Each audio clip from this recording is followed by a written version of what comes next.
Nasir Sindh high court Karachi में गनी अमान चांडियों ऐं सरमा मीराणी जी बाज़ाइपी लाइ दाख़िल दरख़्वास्त जी ॿुधणी थी आहे। अदालत 10 नवंबर ते धुरियन खे नोटिस जारी करे जवाब तलब करे वरितो आहे।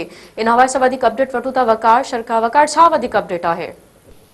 जी जी गनी अमान चांडियों सरमद मीरानी वारो जेको मामिलो हुयो उहो अॼु अदालत पुॼी वियो आहे। सिंध हाई कोर्ट पुॼी वियो आहे। हुनजा जेके वारस हुया उहे वकीलनि समेत जेको आहे सिंध हाई कोर्ट पहुता। हुननि हिकिड़ी दरख़्वास्त दाख़िल कराई जंहिंमें हिननि उहे मौक़ुफ़ तयारु कयो त आचरवारो ॾियारे सीटीडी पुलिस हद जी जुडिशरी मजिस्ट्रेट ॿिनि ॼणनि खे पेश कयो जंहिं हुननि अदम सबूत हुजण ते जेको आहे उन्हनि खे अदालत केस ख़तमु करे आज़ादु करण जो हुकुम ॾिनो। उहो जेको सीटीडी हुयो उहो अदालत जो हुकुम न मञियो ऐं ॿिन्ही नौजवाननि खे हुन अदालत मां खंडे वई। हुन खां पोइ हुननि खे किथे थियो आहे हुननि अदालत खे सवाल कई अथई जेके ॿई जेके ॼणा सीटीडी कई पियो वञे ऐं ख़तरो आहे त हुनखे खणी किथे मुक़ाबले में न मारियो वञे या हुनखे को नुक़सानु न पहुचे वञे। इन करे हुनखे जल्द खां जेको आहे हुनखे आज़ादु कराए वञे। हुनखे अदालत जेको सिंध कोर्ट जस्टिस हुननि रिमार्क्स ॾिना त अहिड़ी जेका दरख़्वास्त आहे उहा ख़ासि तौर जेका सरमद मीरानी लाइ दरख़्वास्त दाख़िल कई दरख़्वास्त आहे उहा अॼु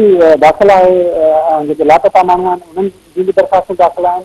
उन्हनि ते बि ॾिणियूं हलनि थियूं त हीउ जेको मामिलो आहे हीउ जेकॾहिं अदालत जेकॾहिं तव्हांखे को ख़तरो आहे पुलिस मां सीटीडी मां त सेक्शन 22 तहत तव्हां सेशन कोर्ट मां जेको आहे हुन नौजवान जेको आहे तहफ़ुज़ जी दरख़्वास्त करे सघो था।